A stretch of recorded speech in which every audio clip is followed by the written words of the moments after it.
যুবকেরা তাদের জীবনের উদ্দেশ্য ভুলে গেছে। আমার কথা কি বুঝতে পারছেন?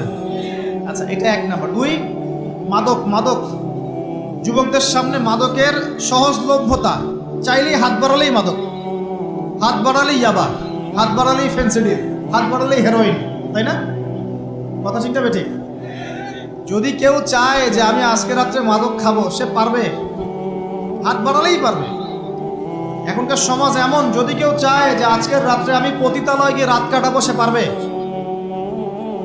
500 টাকা 1000 টাকার বিনিময়ে মানুষ এখন জেনা করতে পারে না?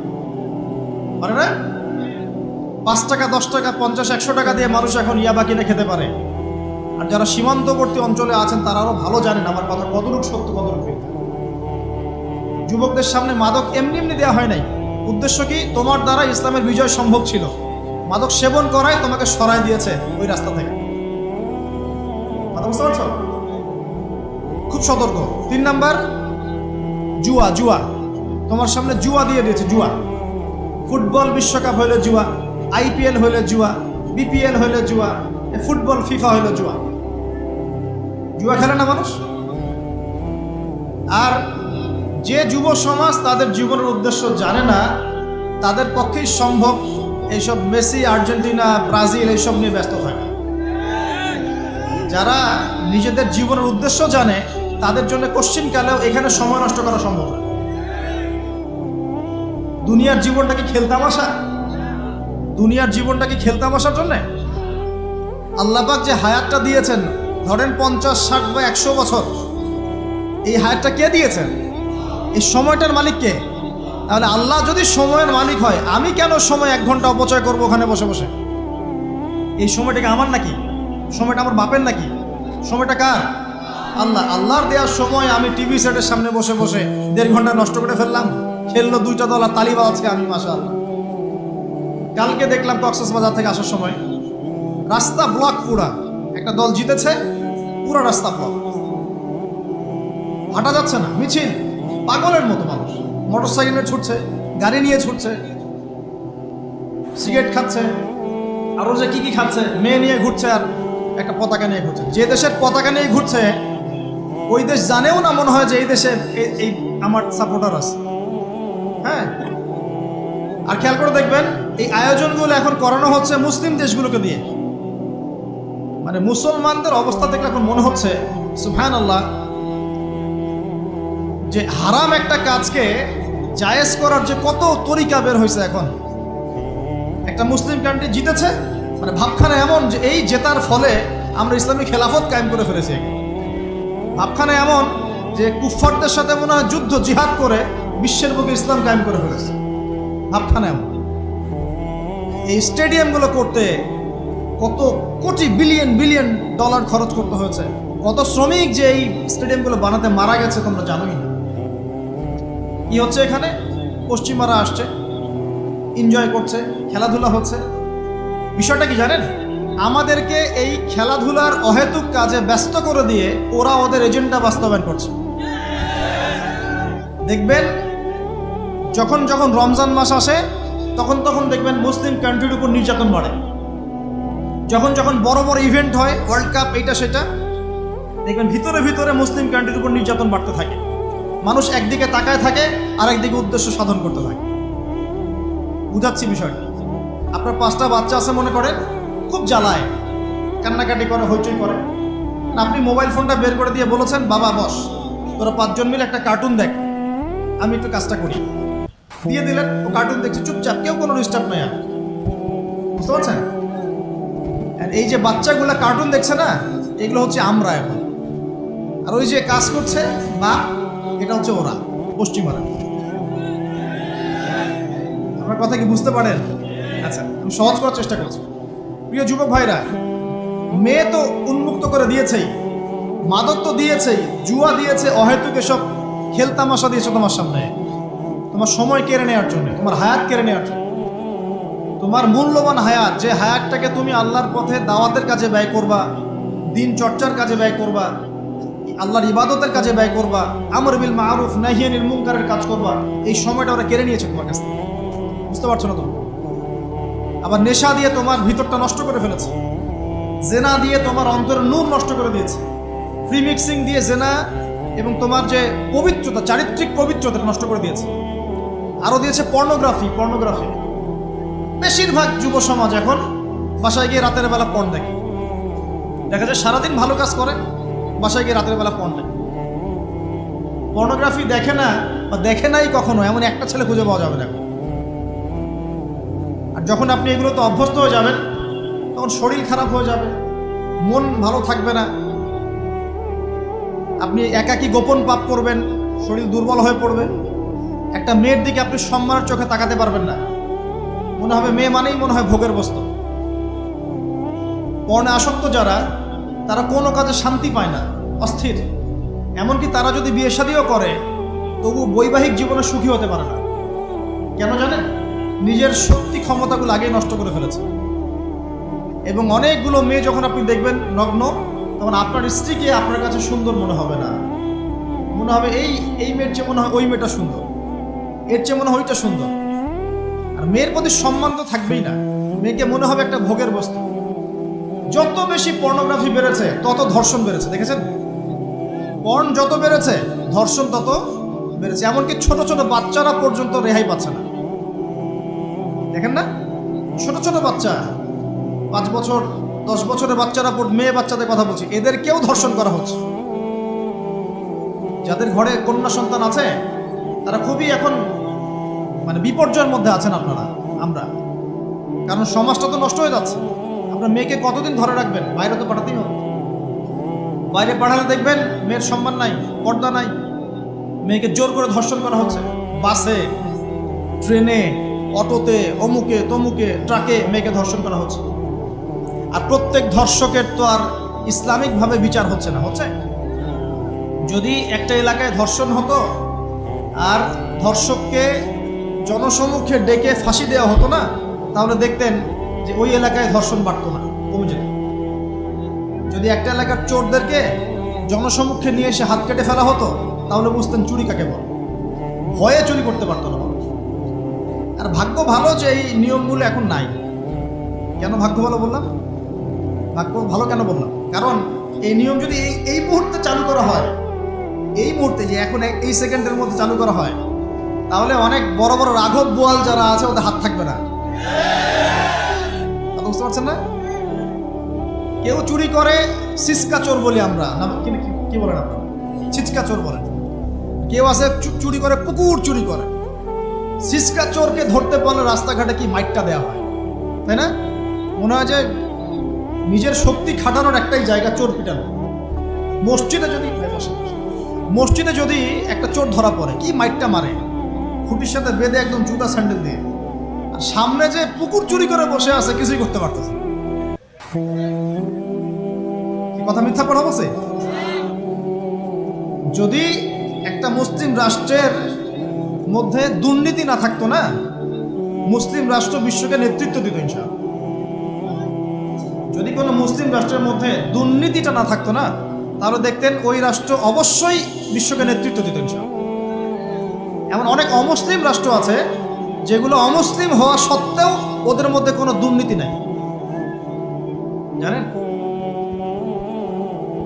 আল্লাহ পাক আমাদের সবাইকে পরিপূর্ণ মুসলমান হওয়ার তৌফিক দান। দেখেন আল্লাহ পাক বলেছেন, উদখুলু ফিস সিলমি কাফা, তোমরা পরিপূর্ণরূপে ইসলামে প্রবেশ করো। এখন আমি যদি নামাজও পড়ি, আবার ঘুষও খাই, এদিকে রোজাও রাখি, আবার সুদও খাই, আবার এদিকে আমি হজমরাও করি, অন্যের সম্পদ আত্মসাৎ করি, মাপে কমও দেই, মজুদদারি করি ইত্যাদি, আমি কি পরিপূর্ণ মুসলিম? আমি কি উদখুলু ফিস সিলমি কাফার উপর আমল করতে পেরেছি? আর আল্লাহ পাক এখানে বলছেন, ওয়ালা তামুতুন্না ইল্লা ওয়া আনতুম মুসলিমুন, পরিপূর্ণ মুসলমান না হয়ে তোমরা মৃত্যুবরণই করিও না। করলেই সমস্যা। পরিপূর্ণ মুসলমান না হয়ে মারা গেলেই সমস্যা। কি সমস্যা? ওই যে আল্লাহ পাক বলবেন, মান রব্বুক, বলবে লা আদরি, আমি তো জানি না। কারণ পরিপূর্ণ মুসলমান হয়নি তো, আল্লাহর সাথে শিরক করেছে। আল্লাহ পাক বলবেন, মা দীনুক, বলবে লা আদরি, আমি জানি না। মা দীনুক উত্তর কেমন করে দিতে পারবে? ইসলামের কিছু অংশ মানে, কিছু অংশ মানে না। ইসলামের কিছু অংশ মানে, নামাজ, রোজা, হজ, যাকাত, তাসবিহ, তাহলিল সবই মানে, কিন্তু সুদ ছাড়তে হবে, ঘুষ ছাড়তে হবে, জেনা করা যাবে না, মদ খাওয়া যাবে না, দুর্নীতি করা যাবে না, মানে না। তাহলে মা দীনুক কি উত্তর দিবে? মান নবিয়ুক, কে নবী? উত্তর কিভাবে সম্ভব? নবীর সুন্নতি তো নাই গায়ের উপরে, চেহারায় নাই, কাপড়ে নাই, চলাফেরায় নাই, ওঠা বসায় নাই, ইবাদতে থাকলেও অর্থনীতির মধ্যে নাই, অর্থনীতির মধ্যে থাকলেও সংস্কৃতির মধ্যে নাই, সংস্কৃতিতে থাকলেও সমাজে নাই। নবীর সুন্নত কি খালি ঘরে তসবিহ টেপার মধ্যেই? মানে আমরা খালি সুবহানাল্লাহ সুবহানাল্লাহ পড়বো এটাই সুন্নত? দাড়ি ছেড়ে দিব এটাই খালি সুন্নত? টাকটার উপরে কাপড় পরবো এটাই কি খালি সুন্নত? সমাজের মধ্যে সুন্নত নাই, অর্থনীতির মধ্যে সুন্নত নাই, ব্যবসা বাণিজ্যের সুন্নত নাই, চাকরি বাকরিতে সুন্নত নাই, পরিবারের সুন্নত নাই, সংস্কৃতির মধ্যে সুন্নত নাই, আর রাষ্ট্রের কথা বললাম না, ওটা বাদ দেন, ওটা এই যুগে সম্ভব না। ইল্লা মাশা আল্লাহ, যদি আল্লাহ পাক না চান। ওইদিকে আমি কথাই বলতে যাচ্ছি না, আমি সমাজ পর্যন্তই আছি, এর উপর যাচ্ছি। প্রিয় ভাইয়েরা, যুবক ভাইদের কথা বলে আমি সামনে যাব। 1 নাম্বার কি বলেছি, তোমরা সতর্ক থাকবে মেয়ে থেকে। কি থেকে? মেয়ে থেকে 100 হাত দূরে। 100 হাত মানে আমি বলি, পরামর্শ দেই, আমি তোমাদের ভাইয়ের মতো, ছোট হই আর বড় হই। আর আমাকে এইসব আল্লামা শায়েখ এইসব বলার দরকার নাই। আমি একদম তালেবে ইলম, এখানে বড় বড় অনেক আলেম ওলামায়ে কেরাম আছেন, আমি খুব বিব্রত বোধ করছি কথা বল। আমি জানি যে হকপন্থী ওলামায়ে কেরাম যারা, তারা আমাদের মতো অনলাইনেও আসেন না, এই ফেসবুক ইউটিউবে ভিডিও পাবেন না, এমনও আলেম বাংলাদেশে আছেন জানেন, যারা বহু আলেম তৈরি করছেন, মাদ্রাসা খেদমত করছেন। তো তাদের সামনে আমাদেরকে যখন এইভাবে টাইটেল দেন, লজ্জা লাগে, বিব্রত বোধ করি। শেখার কোনো শেষ নাই। আমি একসময় মনে করতাম যে আমি যখন ইন্টারমিডিয়েটের পর থেকে চর্চা করা শুরু করছি, অনার্স মাস্টার্স পর্যন্ত, মনে করছি যে হ্যাঁ, মনে হয় ইসলাম সম্পর্কে ভালোই জানছি।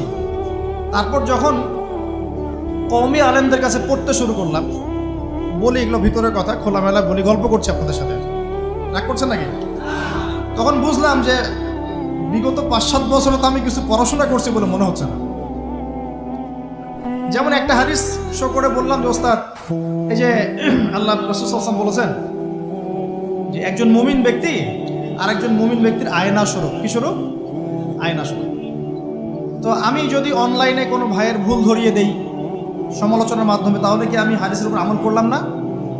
তখন ওস্তাদ মিটিমিটি হাসছেন, বলছেন যে তোমার তো টুকটাক অ্যারাবিক গ্রামারের বেস ভালোই, তোমার কি মনে হয়? আমি বললাম যে আমার কাছে তো এটাই মনে হচ্ছে যে আমি যদি সমালোচনা করি, আমি তো আমর বিল মারুফ নাহি আনিল মুনকারের কাজই করলাম। তো তিনি বলছেন আসলে এই হাদিসের ব্যাখ্যা এমন হয়। কেমন ব্যাখ্যা? তুমি কি খেয়াল করো নাই? আমাকে বলছো, তুমি কি খেয়াল করো নাই, তুমি যখন আয়নার সামনে গিয়ে দাঁড়াও, তখন আয়না কিন্তু তোমার সাথে কথা বলে না, আয়না নীরব থাকে, স্থির থাকে, কিন্তু তোমার দোষ ত্রুটি কোথায় আয়না কিন্তু দেখিয়ে দেয়। মনে করেন, বুঝাচ্ছি, মনে করেন আপনার গাল কেটে গেছে, আপনি আয়নার সামনে দাঁড়িয়েছেন, আয়না কিন্তু আপনাকে বলে দিবে না এই যে তোমার গাল কাটা, এই ছেলে তোমার গাল কাটা, হ্যাঁ এই মেয়ে, এই ছেলে তোমার এই সমস্যা ওই সমস্যা, বলবে? চুপচাপ থাকবে, আয়না দেখিয়ে দিবে আপনার ভুলটা কোথায়। তিনি আমাকে হাদিসের ব্যাখ্যা শেখাচ্ছেন, বলছেন যে একজন মুমিন ভাই যদি কোনো ভুলের উপর থাকে, তুমি সঠিকটা আমল করে ওর সামনে দাঁড়িয়ে দেখিয়ে দিবে যেটা সঠিক। বুঝলাম, যতদিন যাচ্ছে আমি বুঝতে পারছি যে আসলে এই জ্ঞানের সমুদ্র যে কত গভীর, 100 বছর হায়াত দিলেও মনে হয় শেষ করতে পারবো না। প্রিয় যুবক ভাইরা, নসিহত করছি, সেটা হচ্ছে যে দিনের জ্ঞান অর্জন করতে হবে। জ্ঞান অর্জনের কোনো বিকল্প নাই। আর জ্ঞান অর্জনের জন্য শুধুমাত্র ফেসবুক ইউটিউব যথেষ্ট নয়, এগুলো কনস্ট্রাকটিভ কোনো মাধ্যম নয়, বরং ফিতনা ছড়াবে এগুলো কিন্তু বেশিরভাগ ক্ষেত্রে ফিতনাই ছড়াচ্ছে। আপনার কাছে মনে হচ্ছে হয়তো যে অনেক কিছু লাইভ হচ্ছে, আমরা পাচ্ছি, হ্যাঁ অনলাইনের মাধ্যমে জানছি, হ্যাঁ ঠিক আছে, স্বীকার করি ভালো আছে, কিন্তু মন্দটা অনেক বেশি। এর মধ্য দিয়ে আলেমে বিভক্তি হয়ে গেছে, এর মধ্য দিয়ে একে অপরের সাথে আমাদের সম্পর্ক নষ্ট হয়ে যাচ্ছে, গীবত, তহমত, সমালোচনা, কাদা ছড়াছড়ি সংস্কৃতি বাড়ছে, ঐক্য বিনষ্ট হচ্ছে, অনেক সমস্যা হচ্ছে। আর এগুলো কনস্ট্রাকটিভ সিলেবাস নয়। সিলেবাস আপনাকে ওলামায়ে কেরামের কাছে এসে জানতে হবে। আমি বলছি 1 নাম্বার কোরআন থাকবে, আপনাদের জেনারেলদের জন্য বলছি, কারণ আপনাদের জন্য এটা এত সহজ হবে না। মাদ্রাসা যারা পড়া শুরু করেছেন ছোটবেলা থেকে, তাদের জন্য সহজ, আপনাদের জন্য এত সহজ নয়। সিলেবাসগুলো জেনে রাখেন। কোরআন পড়তে হবে আগে, পবিত্র কোরআনের বিশুদ্ধ তেলাওয়াত শিখতেই হবে এবং প্রত্যেক দিন চেষ্টা করবেন 1 পৃষ্ঠা 2 পৃষ্ঠা আধা পারা 1 পারা করে তেলাওয়াত করার জন্য। তেলাওয়াতের কোনো বিকল্প নাই, প্রত্যেক হরফে 10 নেকি পাবেন ইনশাআল্লাহ। এরপরে এর ভাষা আছে, কোরআনিক গ্রামার আছে, নাহু সরফ, আর এই বইগুলো আপনি একা পড়তে পারবেন না। এই বইগুলো পড়তে হলে ওস্তাদ লাগবেই। এক একটা বই 2 বছর করে পড়তে হইতে পারে, পড়তে হবে। যদি আপনি কোরআন জানতে চান, বুঝতে চান, পড়তে হবেই। আর যদি মনে করেন না আমার এত জানা বোঝার দরকার নাই, সেটা আলাদা বিষয়, তখন আপনি ওলামায়ে কেরামের কাছে গিয়ে জিজ্ঞাসা করে মাসআলা নিয়ে নেবেন। এখানে একটা কথা বলে দিই, এখন আবার একটা নতুন আমি ফিতনাই বলবো বের হয়েছে যে আলেম ওলামার প্রয়োজন নাই, কোরআন হাদিস বাসায় পড়বা, নিজে একা একাই মুস্তাহিদ হয়ে যাবা। অনেক দিনী ভাইকে দেখছি আমি, যুবক ইয়াং, তার আগে বিপদগামী ছিলেন, হেদায়েত হয়ে ইসলামের দিকে এসেছেন, এখন প্রথমেই সহিহ বুখারী টান দিয়ে পড়াশোনা করেন। কে বললো আপনাকে প্রথমে সহিহ বুখারী পড়তে? আপনি কি এক লাভ দিয়ে এই মেডিকেল সায়েন্সের বই পড়তে যাবেন? এত কঠিন কঠিন বই আগে কেন? এই বইগুলো পড়তে ওলামায়ে কেরামের 15-20 বছর সময় লাগে। 15-20 বছর সময়, 15 বছর বেশি বলে ফেলছে না, আমাদের মতো হলে 20 বছর লাগে। কঠিন বই আগে না, আগে সহজ বইগুলো পড়তে হতো। তো ভাবখানা তখন দেখা যায় এমন, কয়েকটা হাদিসের কিতাব পড়ে, কোরআনের কিছু অনুবাদ করে, আলেম ওলামার আর দরকার নাই, কোনো মাযহাবেরও দরকার নাই, আমি নিজে একাই মুস্তাহিদ। এটা একটা ফিতনা চলছে। তো আমি বুঝাচ্ছি আপনাকে, একটা মাসআলা ধরেন আপনার সামনে আসলো, মনে করেন ওই যে আমি পেপার মানি নিয়ে কথা বলেছিলাম না, কাগজের টাকা, এরপর আসছে ক্রিপ্টোকারেন্সি। কি আসছে? নাম শুনেন নাই? ইলেকট্রনিক মানি তো চলে আসছে, যে ইলেকট্রনিক মানি দিয়ে আপনারা লেনদেন করছেন না, এরপরে আসবে ক্রিপ্টোকারেন্সি। ক্রিপ্টোকারেন্সি মানে বিটকয়েন। এগুলো ভবিষ্যৎবাণী না, কিন্তু কিছু মানুষ মনে করে এগুলো ভবিষ্যৎবাণী। এগুলো ভবিষ্যৎবাণী না, এগুলো বর্তমান।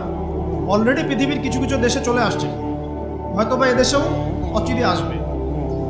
তো মনে করেন এখন আপনি একজন সাধারণ মানুষ, ক্রিপ্টোকারেন্সি কি জিনিস আপনি বোঝেন না। এখন আপনি একজন আলেমের কাছে আসলেন, এসে বললেন যে হুজুর ক্রিপ্টোকারেন্সি কি জিনিস আমি বুঝি না, এটা হালাল না হারাম, জায়েজ না জায়েজ, কতটুকু রাখা যাবে রাখা যাবে না, মাসআলা দেন। এখন আমি যদি আপনাকে বলি এই যে ভাই নেন কোরআন, এই যে তাফসীর ইবনে কাসির নেন, জালালাইন নেন, মারিফুল কোরআন নেন, এই যে বুখারী, মুসলিম, তিরমিজি, আবু দাউদ, নাসাই, সবগুলো নেন, বাসায় গিয়ে পড়াশোনা করে মাসআলা বের করেন, পারবেন? সম্ভব? সম্ভব কি? কে পারবে? যিনি মুস্তাহিদ। আর একটা সমাজের মধ্যে মুস্তাহিদ মানুষের সংখ্যা কতজন থাকে? অল্প কিছু। বেশিরভাগ মানুষই তো অন্ধ অনুকরণ তাকলিদ করতে হবে তাকে। তখন এই যে আপনি আমার কাছ থেকে মাসআলাটা জানলেন, এই মাসআলা জেনে নেওয়াটা কি আপনার জন্য উচিত না অনুচিত?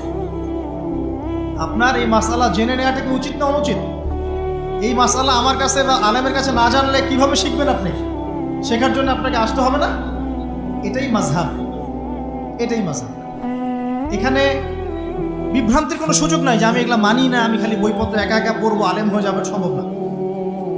যখন আমরা কলেজে পড়তাম অনেক সময় মনে হতো যে হয়তো বা সম্ভব, যখন পড়া শুরু করেছি তখন দেখছি যে না, এই সমুদ্রে ডুব দেওয়া কেবল শুরু, এর তলানি খুঁজে বের করতে 100 বছর লাগবে মনে হয়। আল্লাহ ভালো জানে।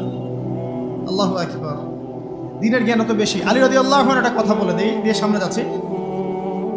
আলী রাদিয়াল্লাহু আনহু শেষ বয়সে বলছেন, তাকে প্রশ্ন করা হচ্ছে যে আপনার কি কোনো দুঃখ আছে জীবনে? আলী রাদিয়াল্লাহু আনহু বলছেন যে আমি শুরু থেকে নবী সাল্লাল্লাহু আলাইহি ওয়াসাল্লামের পাশে ছিলাম, আমার দুঃখ নাই, তবে একটা মনের কষ্ট। কি? আমি যে জ্ঞানগুলো শিখেছি নবীর কাছ থেকে সাল্লাল্লাহু আলাইহি ওয়াসাল্লাম, সেই জ্ঞান বিতরণ করার জন্য কোনো পাত্র খুঁজে পেলাম না। কি গভীর কথা! যে জ্ঞান শিখেছি এটা বিতরণ করার পাত্রই খুঁজে পেলাম না। তাহলে পাত্র, আমরা তো পাত্র, জ্ঞান বিতরণ করবেন ওলামায়ে কেরাম। পাত্র আমরা যদি পরিষ্কার না হই, জ্ঞান কিভাবে পাবেন? সম্ভব? আরেকটা বিষয় বলে দেই, যখন আপনি জ্ঞানের চর্চায় মাঠে নামবেন, আল্লাহ পাক আপনার সম্মানার্থে ফেরেশতার পাখা আপনার পায়ের নিচে বিছিয়ে দিবেন ইনশাআল্লাহ। আর যখন আপনি জ্ঞান চর্চা করে আলেম হবেন ইনশাআল্লাহ তাআলা, আপনার জন্যে আসমান জমিনের সমস্ত মাখলুক, এমনকি সমুদ্রের নিচের মাছ, গর্তের ভিতরের পিপিলিকা, সবাই আল্লাহর কাছে আপনার জন্য ইস্তেগফার করবে ইনশাআল্লাহ। একটা হাদিসে নবীজি বলেছেন যে আকাশের চাঁদটাকে তোমরা যেমন দেখো উজ্জ্বল অন্য নক্ষত্রগুলোর তুলনায়, ঠিক তেমনি সাধারণ মানুষের উপরে একজন আলেমের মর্যাদা এমন। প্রিয় ভাইয়েরা, যুবক ভাইদেরকে বলছে, স্পেশালি আজকের লেকচারটা স্পেশালি তোমাদের জন্যই, এই ফাঁদগুলো থেকে বেঁচে থাকবে এবং এলেম অর্জন করবে। এলেম অর্জনের কোনো বিকল্প নয়, এবং এলেম অর্জনের জন্য সিলেবাস লাগবে। আর অনেক বইপত্র একা একা পড়তে পারবে না, আলেম ওলামাদের সংস্পর্শ লাগবেই, অন্যথায় পারবে না। এর পাশাপাশি আপনি সিরাতের বই পড়বেন, ইতিহাস পড়বেন, ইসলামিক অর্থনীতি পড়বেন, হ্যাঁ, ভূরাজনৈতিক প্রেক্ষাপটের বইগুলো পড়বেন, এগুলো ঠিক আছে। এবং জেনারেল লাইনে যেখানে পড়াশোনা করছেন এই পড়াশোনাও কন্টিনিউ করবেন, এবং আপনার প্রতিভা দিয়ে আপনার জায়গা থেকেই ইসলামের খেদমত করবেন ইনশাআল্লাহ। পারা যাবে না? আল্লাহ তৌফিক দান করুন। যুবক ভাইদের সামনে এই ফাঁদ। কেন ফাঁদ? কারণ যুবক ভাইরা যদি জীবনের উদ্দেশ্য জেনে ফেলে এবং ইসলাম প্রতিষ্ঠার কাজে আত্মনিয়োগ করে, তাহলে কুফার শক্তি পালানোর জায়গা খুঁজে পাবে না ইনশাআল্লাহ। প্রিয় ভাইরা, আল্লাহ রাব্বুল আলামিন বলছেন মুমিনদেরকে, হে মুমিনরা, তোমরা আল্লাহকে ভয় করো। দেখুন, 6টা পিলারে বিশ্বাস না করা পর্যন্ত কেউ মুমিন হয় না। কয়টা পিলার? 1 নাম্বার হচ্ছে আল্লাহর প্রতি বিশ্বাস। 1 নাম্বার আল্লাহর প্রতি বিশ্বাস। 2 ফেরেশতা মণ্ডলীর প্রতি বিশ্বাস।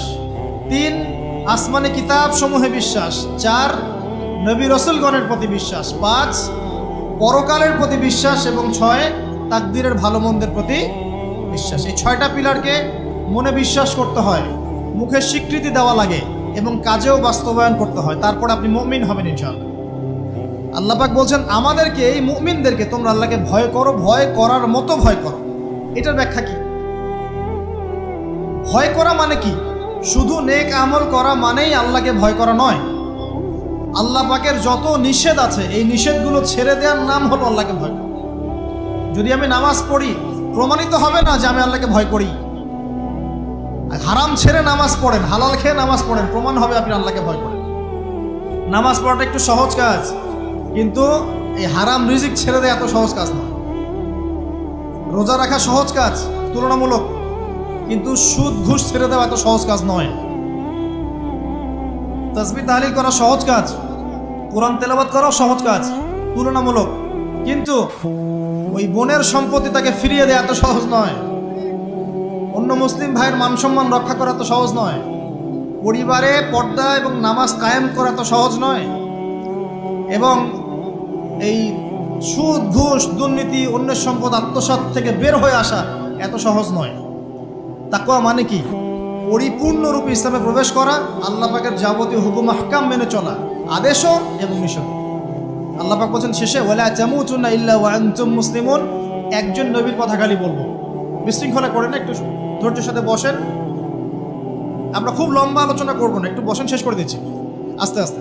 আর যদি কারো কোনো প্রশ্ন থেকে থাকে এভাবে চিরকুট আকারে আমাদের এখানে দিতে পারেন ইনশাআল্লাহ। মুসলিম না হয়ে মৃত্যুবরণ করো না। আল্লাহ পাকের কালাম পবিত্র কোরআনের মধ্যে সূরা হজ নামে একটা সূরা আছে। এখানে আল্লাহ পাক সূরা হজের মধ্যে ইব্রাহিম আলাইহিস সালামের কথা বলছেন যে হুয়া সাম্মাকুমুল মুসলিমিন। ইব্রাহিম আলাইহিস সালাম সেই নবী যিনি তোমাদের নাম মুসলিম দিয়েছেন। কি দিয়েছেন? আচ্ছা, ইব্রাহিম আলাইহিস সালামের 2টা ঘটনা বলবো খালি, আমি আপনাকে ইসলাম দেখাচ্ছি কি জিনিস। দেখুন,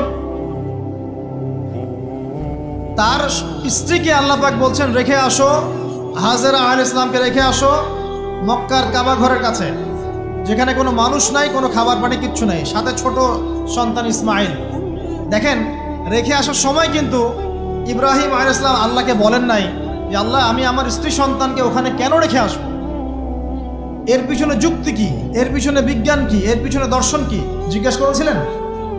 আল্লাহ পাক বলেছেন সামি'না আতা'না। সন্তান বড়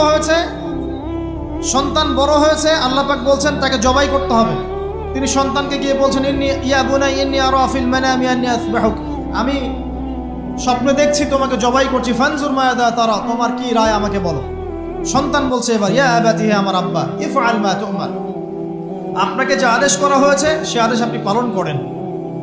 সাতাজিদুনি ইনশাআল্লাহু মিনাস সাবিরিন, ইনশাআল্লাহ আপনি আমাকে ধৈর্যশীল পাবেন। কে বলছে এটা? ইসমাইল। ইসমাইলের মধ্যে কি এখনকার তরুণদের জন্য আদর্শ নাই? যে বয়সে ইসমাইল আলাইহিস সালাম বলছেন আব্বা আমাকে জবাই করে দেন, কোনো সমস্যা নাই, ইনশাআল্লাহ আপনি আমাকে ধৈর্যশীল পাবেন।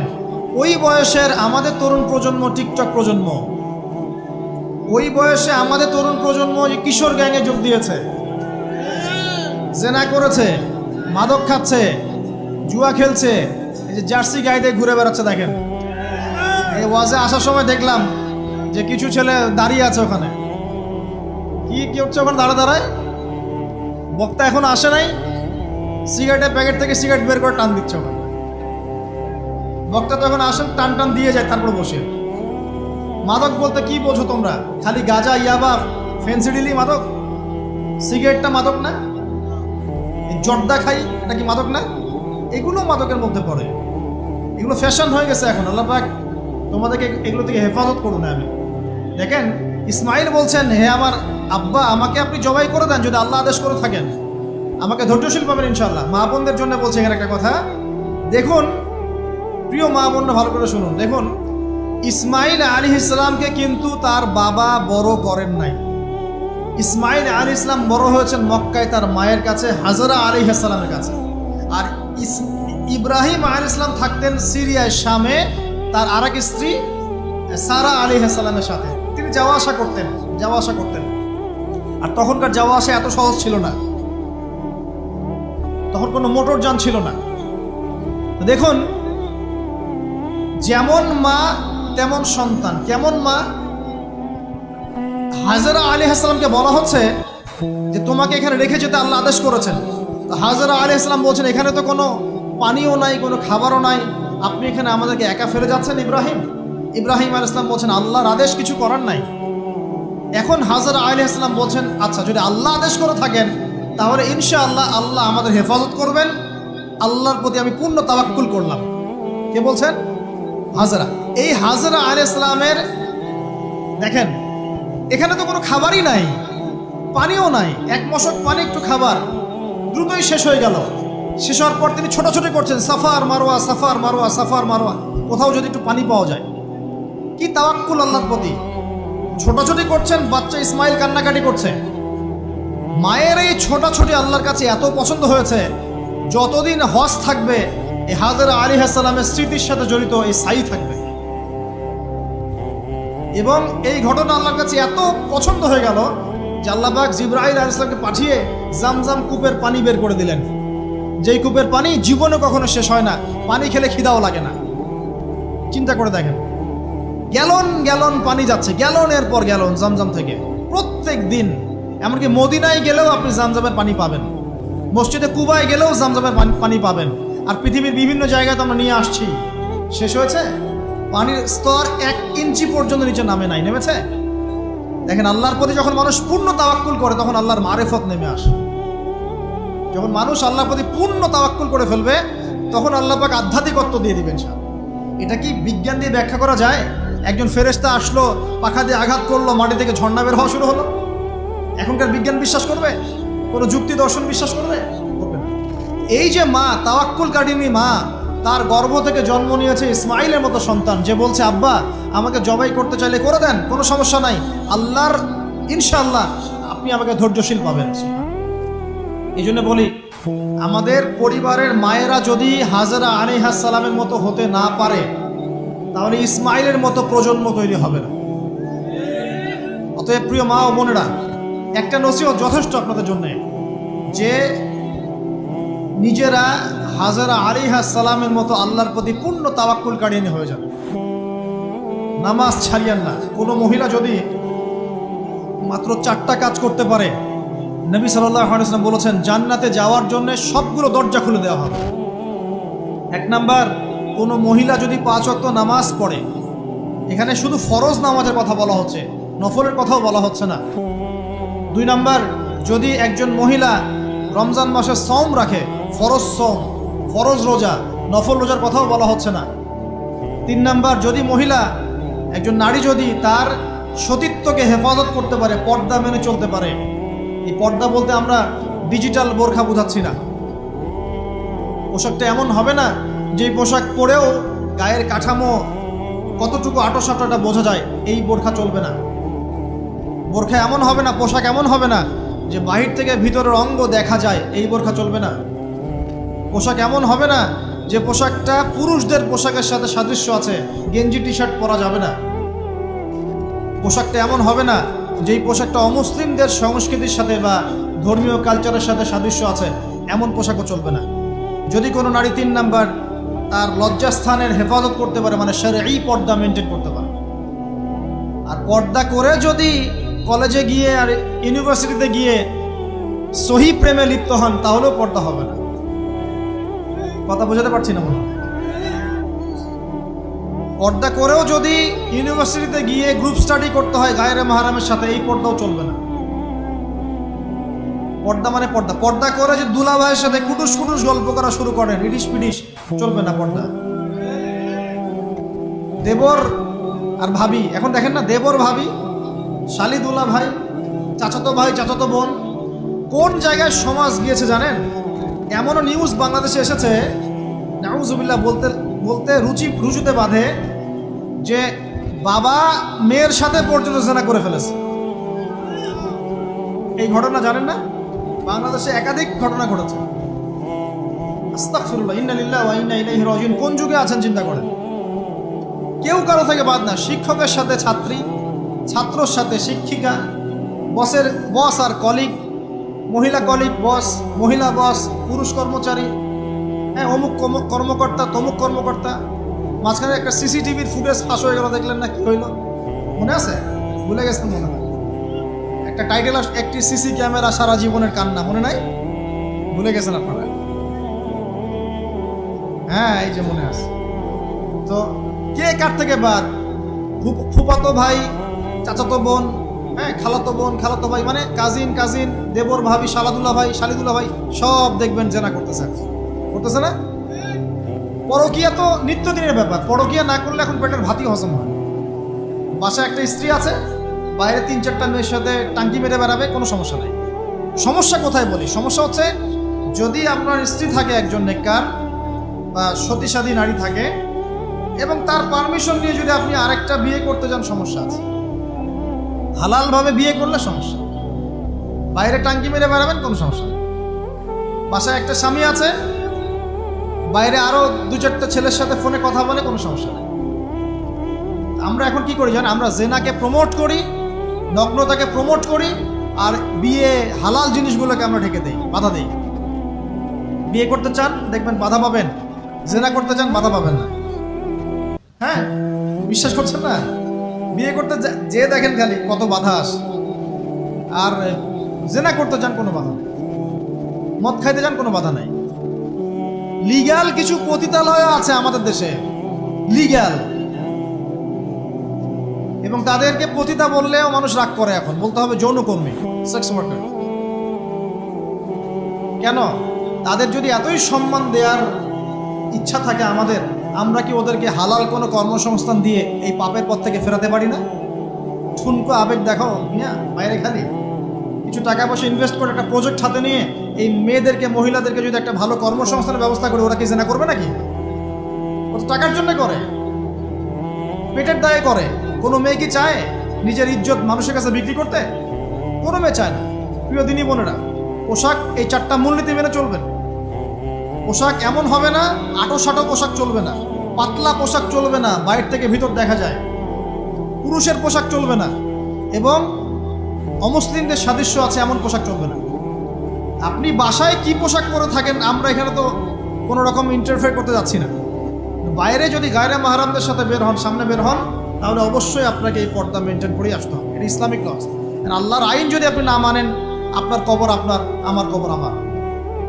ফাযাক্কির ইন্নামা আনতা মুযাক্কির, উপদেশ দাও তুমি, শুধু উপদেশদাতা। লাস্তা আলাইহিম বিমুসাইতির, তুমি কারো প্রতি দারোগা নও। আমাদের দায়িত্ব জাস্ট প্রচার করা। বাল্লিগু আন্নী ওয়ালাউ আয়া, একটা আয়াত জানলেও খালি প্রচার করে দাও, দ্যাটস অল।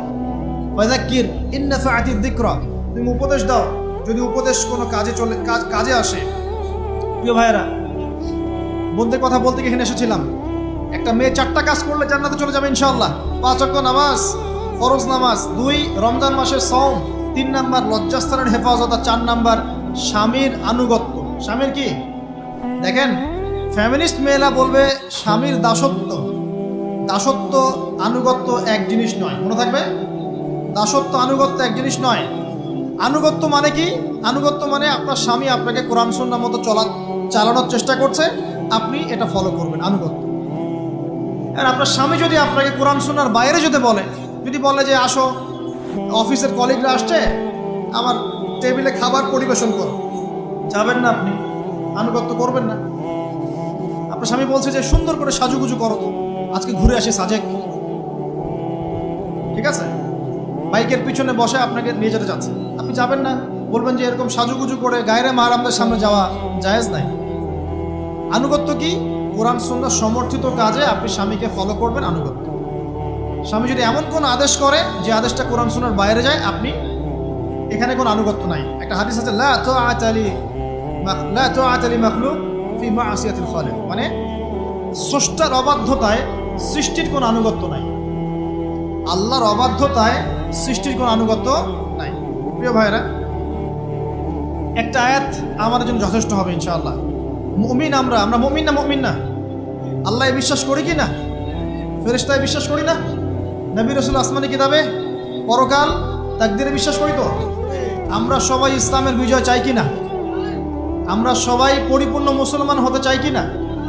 আমরা চাই কি না যে আমাদের সাথে সাথে আমাদের পরিবারটাও জান্নাতে যাক? আমরা চাই কি না যে আমাদের সমাজটাও ইসলামের আলো আলোকিত হোক? চাই কি না? যদি চাই, প্রিয় ভাইয়েরা, আমার 10টা নসিহত। কয়টা? 10টা, জাস্ট 10টা লাইন বলবো, আর আপনাদের ধৈর্য নষ্ট করছি না। 1, জ্ঞান অর্জনের যে কথা বলেছি, জ্ঞান শুধু অর্জন নয়, জ্ঞানের বিপ্লব ঘটাতে হবে। পারবেন ইনশাআল্লাহ? যে যেখানে পড়াশোনা করছেন করেন, কিন্তু ইসলামিক পড়াশোনা বাদ দিয়ে নয়। দিনের জ্ঞান আগে অর্জন করতে হবে, বাল্য বয়সে অর্জন করতে হবে। আল্লাহ তৌফিক দান করুন। 2 নাম্বার, প্রত্যেক দিন কোরআনকে সময় দিবেন। কি করবেন? প্রত্যেক দিন কোরআনকে সময় দিবেন। প্রত্যেক দিন মিনিমাম 1 ঘন্টা করে হলেও কোরআন তেলাওয়াত করার চেষ্টা করেন। পারবেন ইনশাআল্লাহ? 3 নাম্বার, আপনার জীবনটাকে রাসূলুল্লাহ সাল্লাল্লাহু আলাইহি ওয়াসাল্লামের সুন্নাত দিয়ে সাজাতে হবে। প্রত্যেকটা কাজ করার আগে 3 বার চিন্তা করবেন। কয়বার? 3 বার, যে এই কাজটা কিভাবে করলে সুন্নত হবে, কিভাবে করলে সুন্নত হবে না। এই রাত্রে ঘুমাবেন, 3 বার চিন্তা করবেন যে কি কি কাজ করে ঘুমালে পরে ঘুমটা সুন্নত হবে, নেকি হবে। ওযু করবেন, সূরা ফালাক নাস ইখলাস পড়বেন, আয়াতুল কুরসি পড়বেন, সূরা বাকারার শেষে 2টা আয়াত পড়বেন, 33 বার সুবহানাল্লাহ, 33 বার আলহামদুলিল্লাহ, 34 বার আল্লাহু আকবার পড়বেন। ডান দিকে কাত হবেন, আল্লাহুম্মা বিইসমিকা আমুতু আহইয়া, ব্যাস করুন। যদি 6 ঘন্টা ঘুমিয়ে থাকেন, 6 ঘন্টার প্রত্যেক সেকেন্ডে নেকি পাবেন ইনশাআল্লাহ। এর নাম সুন্নত। প্রতিটা কাজ সুন্নত মাফিক করতে হবে। একটা খালি কথা বলে দেই, শুধু একবার দরুদ পড়ে নাই, নবীর নাম শুনে দরুদ পড়ে নাই ইচ্ছাকৃতভাবে, তাকে নবীজি বলছেন সে ধ্বংস হোক। নবী বলছেন আমিন, মানে বদদোয়া হচ্ছে এটা। তাহলে সারা জীবন যে আমরা দাঁড়িয়ে রাখছি না, টাকনোর নিচে কাপড় পরছি, হ্যাঁ, যে গোফ লম্বা করে একদম শুশুকের মতো রেখে দিয়েছি, কাটছি না, লেবাস ইসলাম না আসছে না, নামাজ পড়ছি না, সুন্নাহ মোতাবেক জীবন করছি না, আমাদের কি হবে? আমরা কি নবী সাল্লাল্লাহু আলাইহি ওয়াসাল্লামের সুপারিশ পাবো? কবরে তাকে দেখালে উত্তর দিতে পারবো ইনশাআল্লাহ। কখন? যখন আমরা পুরো জীবনটাকে নবীর সুন্নাহ মতো ঢেলে সাজাবো ইনশাআল্লাহ। সূরা আল ইমরানের মধ্যেই আছে, ইন কুনতুম তুহিব্বুনাল্লাহ ফাত্তাবিউনি। আল্লাহ বলছেন, হে নবী বলে দিন, তোমরা যদি আমার ভালোবাসা চাও, আল্লাহকে পেতে চাও, তাহলে নবীকে অনুসরণ করো, আমাকে অনুসরণ করো। আল্লাহ পাক কি করবেন? ইউহিব্বুকুমুল্লাহ, আল্লাহ পাক তোমাদেরকে ভালোবাসবেন। ইয়াগফির লাকুম যুনুবাকুম, আল্লাহ পাক তোমাদের সমস্ত গুনাহ মাফ করে দেবেন ইনশাআল্লাহ। আল্লাহু গফুরুর রহিম। 3 নাম্বার বলেছি, ভাই নবীর সুন্নাহ মতো জীবন গড়েন। 4, একটা হালাল রিজিক অন্বেষণ করেন, হারামে যাবেন না। ওয়াদা করেন যে না খেয়ে মরে গেলেও হারাম রিজিকে যাবেন না। পারবেন তো ইনশাআল্লাহ? আল্লাহ পাক তৌফিক দান করুন। 5 নাম্বার, পরিবারের আদর্শ হবে জান্নাতি আদর্শ। পরিবারের মধ্যে অনইসলামিক কোনো কালচার ঢুকতে দিবেন। টিভিটা আছে না পরিবারে, আসার মানে আছে ভেঙে দিবেন। যদিও বা টিভির চেয়ে ডেঞ্জারাস জিনিস এখন আমাদের হাতেই থাকে। টিভি তো তাও মানুষ সবাই একসাথে বসে দেখতো, যে যার মতো দেখতে পারতো না। একটা নাটক সিনেমা দেখলেও সবাই মিলে দেখতে হতো। এখন তো ফোন, সবার ঘরে ঘরে একটা পৃথিবী, সবাই ঘরে ঘরে যে যার মতো দেখছে। আর টিভি ভাঙে আর কি করবো? বাদ দেন, থাক, টিভি আর ভাঙে। আচ্ছা, আর পরিবারে পর্দা থাকতে হবে। ছোটবেলা থেকে সন্তানদেরকে কোরআনের শিক্ষা দেওয়া লাগবে, তালিম থাকতে হবে পরিবারে। পরিবারে হালাল রিজিক থাকতে হবে। আরেকটা কথা বলি, পরিবারে মেয়েদের প্রতি, স্পেশালি মেয়েদের প্রতি নরম থাকবেন, কঠিন হয় না।